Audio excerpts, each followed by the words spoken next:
రాజగోపాల్ రెడ్డి గారు అయిపోయింది, కూర్చోండి. అధ్యక్ష ధన్యవాదాలు. అధ్యక్ష ఎంతసేపు మాట్లాడతారు జగదీశ్వర్ రెడ్డి గారు? మీరు చెప్పిన ఎంక్వైరీ అన్ని మా ముఖ్యమంత్రి గారు జ్యుడిషియల్ ఎంక్వైరీకి ఆర్డర్ ఇచ్చిండ్రు. మీరు చేయాల్సిన పని మీరు చేసిండ్రు. ఇప్పుడు మేము చేయాల్సిన పని మేము చేస్తాం. కూర్చోండి నేను మాట్లాడతా. మీరే జ్యుడిషియల్ ఎంక్వైరీ చేయమని చెప్పి అడిగిండ్రు ప్రభుత్వాన్ని. ముఖ్యమంత్రి గారు ముందుకొచ్చి నిష్పక్షపాతంగా ఎంక్వైరీ చేస్తామని చెప్పిండ్రు. మీరు చేసిన తప్పుల తడక ఏదైతే ఉందో కాంగ్రెస్ తప్పకుండా బయటికి ప్రభుత్వం తీస్తుంది. అధ్యక్ష వీళ్ళని చూస్తే నాకు ఒక విధంగా బాధ అనిపిస్తుంది అధ్యక్ష. ఎందుకంటే వీళ్ళు పాత పార్టీ కొత్త పార్టీ పదే పదే మా సభ్యులను ఉద్దేశించి అంటున్నారు మీరు ఆ పార్టీలో ఉన్నప్పుడు ఈ పార్టీలో ఉన్నప్పుడు అని అంటున్నారు. కానీ ఒక్కటి మాత్రం అర్థమవుతుంది అధ్యక్ష, వీళ్ళ పార్టీ మాత్రం రాబోయే రోజుల్లో ఈ బీఆర్ఎస్ పార్టీ తెలంగాణ రాష్ట్రంలో కనుమరుగు అవడం మాత్రం ఖాయం అధ్యక్ష. ఈ పార్టీ ఉండదు అధ్యక్ష. కానీ వీళ్ళని చూస్తే నాకు బాధ అనిపిస్తుంది అధ్యక్ష, జాలేస్తుంది. ఎందుకంటే ముఖ్యమంత్రి గారు ఆదేశించిన ఏదైతే దర్యాప్తు ఒకవేళ బయటికి వస్తే వీళ్ళ పరిస్థితి ఏ విధంగా ఉంటుందో అని చెప్పి ఒక్కసారి ఆలోచన చేస్తే మాత్రం కొంచెం బాధ అనిపిస్తుంది అధ్యక్ష. వీళ్ళు చేసిన తప్పుడు పనులు అంతా ఇంత కాదు, ఈ రాష్ట్రాన్ని మొత్తం అప్పులతో ఊబిలో నెట్టుకుపోయారు. కాబట్టి వీళ్ళని బ్రహ్మ దేవుడు కూడా కాపాడలేరు అధ్యక్ష. వీళ్ళని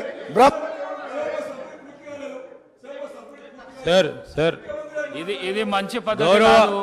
వివేక్ గారు వెళ్ళండి, మీరు మీ సీట్లకు వెళ్ళండి. ఈ ప్రాక్టీస్ మంచిది కాదు. మీరు మీ సీట్లకు వెళ్ళండి.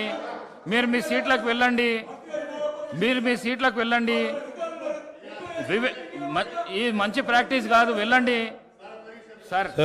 రెడ్డి థ్యాంక్ యూ అధ్యక్ష. ఇక్కడ నేను అడుగుతున్నది ఏంటంటే, మీరిచ్చిన శ్వేతపత్రం మీదనే మాట్లాడే తప్ప నేను వేరే ఒక అక్షరం కూడా మాట్లాడలేదు.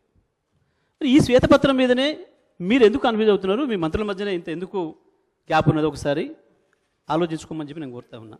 దీని మీదనే నేను మాట్లాడింది అధ్యక్ష. నేను డిబేషన్ అవుతున్నా కాదు కదా అధ్యక్ష. నేను చూపించి మాట్లాడుతున్నా కదా. నేను ఎక్కడన్నా డిబేట్ అయితే నేను పొలిటికల్ ఇష్యూస్ మాట్లాడితే వాళ్ళగా వ్యక్తిగత విషయాలు మాట్లాడితే మీరు అనొచ్చు. నాకు ఎప్పుడు అవ్వట్లేదు అధ్యక్ష.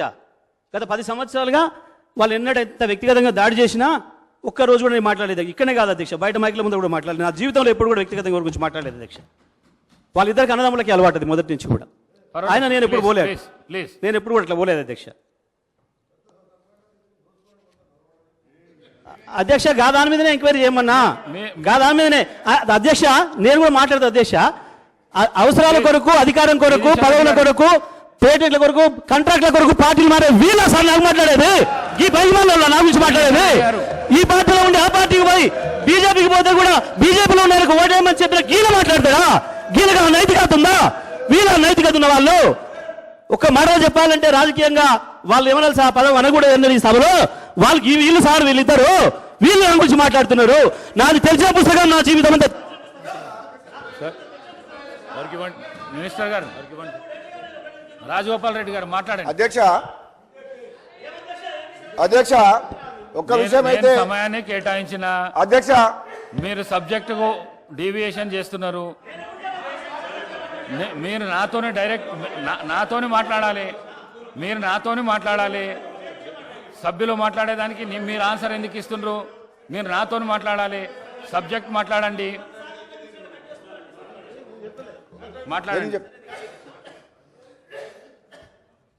అధ్యక్ష నేను స్పష్టంగా దీన్నే కోట్ చేస్తా ఉన్నా. ప్రతి సందర్భంలో ప్రారంభమైన దగ్గర నుంచి ఇప్పటివరకు ఒక్కసారి కూడా నేను దీంట్లో నుంచి బయటికి పోలే, డిబేట్ కాలే. అవర్స్ విషయంలో కూడా నేను ఇప్పుడు డిబేట్ కాలే.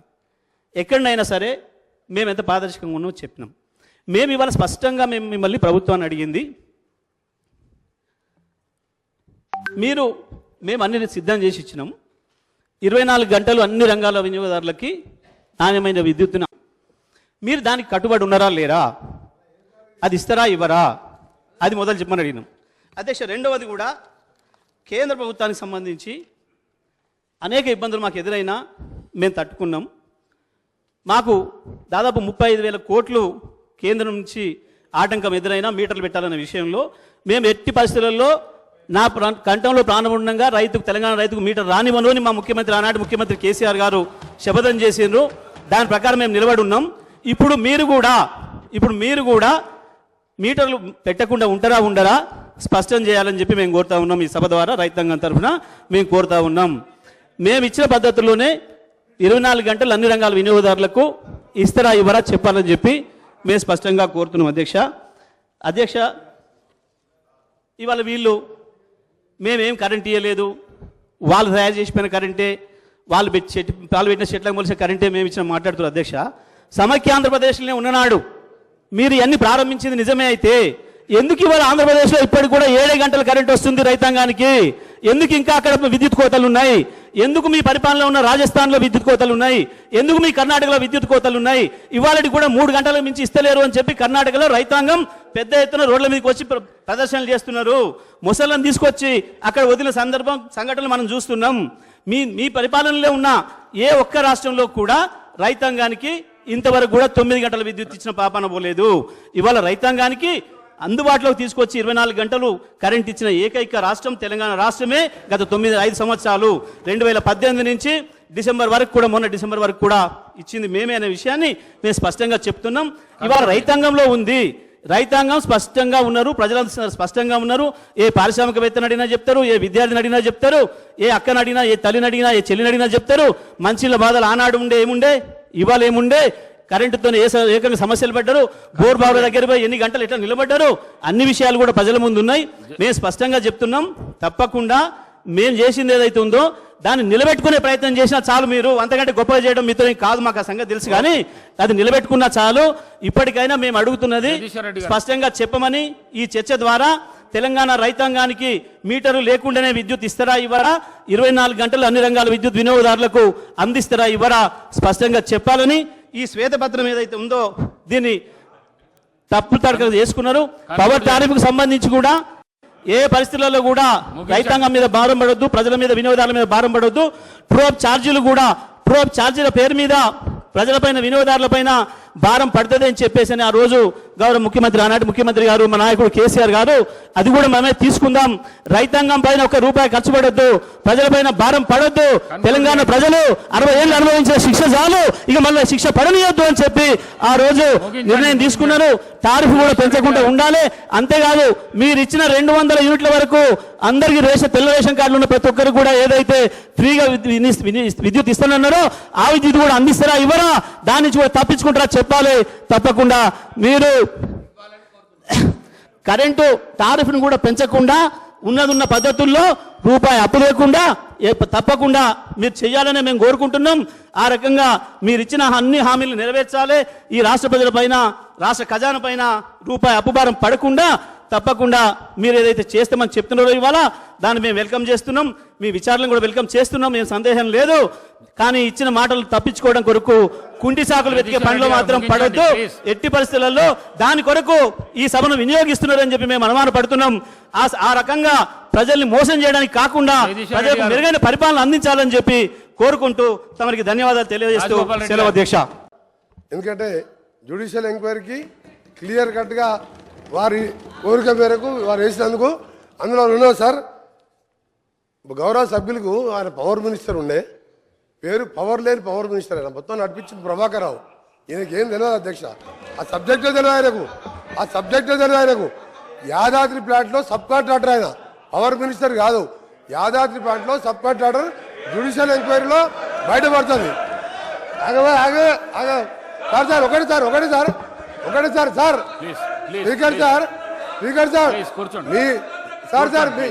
మీ అనుమతి సార్, నేను ఒకటే అడుగుతున్నా సార్. స్టేట్గా వారే పవర్ మినిస్టర్ అని చెప్పుకున్నా సార్. అప్పుడు లాగ్ బుక్లు ఎందుకు తీసుకొచ్చి మీరు హైదరాబాద్లో దాచిపెట్టిండ్రు? 24 కరెంట్ ఇచ్చేవారైతే నెంబర్ 1 సార్. ఆయన చెప్పింది ఇదే సబ్ క్రిటికల్ సూపర్ క్రిటికల్ మా గౌరవ ముఖ్యమంత్రి గారు చెప్పిన సార్. G2G అయినా సరే ఇవ్వడానికి వీలు లేదు నామినేషన్ మీద. అది చాలా క్రిమినల్ చర్య, అది దోపిడీ చర్య. దాని మీద జ్యుడిషియల్ ఎంక్వైరీలో ఈ మంత్రి గారు పోతారు సార్, చెప్పకుండా పారిపోయిన ప్రభాకర్ రావు జైల్లోకి పోతాడు, అందరు జైల్లోకి పోతారు సార్. అది పెద్ద కుంభకోణం. అది 40,000 కోట్లు కాదు సార్, ఇంకా 10,000 50,000 కోట్లైనా సరే ఆ పవర్ ప్లాంట్ కాదు, వీళ్ళ దోపిడీ కోసం తినడానికి పెట్టుకున్న ప్రాజెక్ట్ సార్. రెండవసారి చెప్తుంది సార్ 19 అవర్స్ అంటారు సార్ వాళ్ళు. 19 అవర్స్ మా రిపోర్ట్లో పెట్టింది సార్. పీక్ అవర్స్లో ఒకసారి 19 అవర్స్ సింగిల్ ఫేజ్ వచ్చినట్టు చెప్పింది సార్. రైతులకు 19 అవర్స్ ఎక్కడ పెట్టలేదు, 19 అవర్స్ ఎక్కడ రాలేదు సార్. పీక్ అవర్స్లో 19 అవర్స్ వచ్చినట్టు సెప్టెంబర్ మాసంలో వచ్చినట్టు చెప్పింది తప్ప 19 అవర్స్ ఎక్కడ చెప్పలేదు. అందుకనే సార్ వీరు మా ఆయన గౌరవ ఎమ్మెల్యే గారు, గౌరవ శాసనసభ్యులు ఆయన ఏం చెప్తున్నారు సార్? ఆయన ప్లీజ్ మంత్రి గారు ఇంత నీకు అర్థమవుతుంది, రేపు జైల్లో పోయినాక అర్థమవుతుంది. రేపు జగదీష్ రెడ్డి గారు సార్ మీరు ప్లీజ్ నీకెందుకు శ్రీహరి గారు, నేను ఒకటే చెప్తున్నాను సార్, మీరు ఒకటే అబద్ధాన్ని ఎప్పుడు 24 గంటలు 12 గంటలు ఎక్కువ ఇవ్వలేదు. మీరు ఇవాళ చెప్పిన దాంతో మా పవర్ మొత్తం ఇవాళ ఏపీ ట్రాన్స్కో జెన్కో నష్టాలు ఉందంటే దానికి కారణం ఈ పనికిరాళ్ళ చేత కానీ అప్పుడున్న ప్రభుత్వం చేసిన చేతలతో నాశనమైంది సార్. దాన్ని ముఖ్యమంత్రి గారు ఇచ్చినందుకు వారికి ధన్యవాదాలు. మంత్రి గారు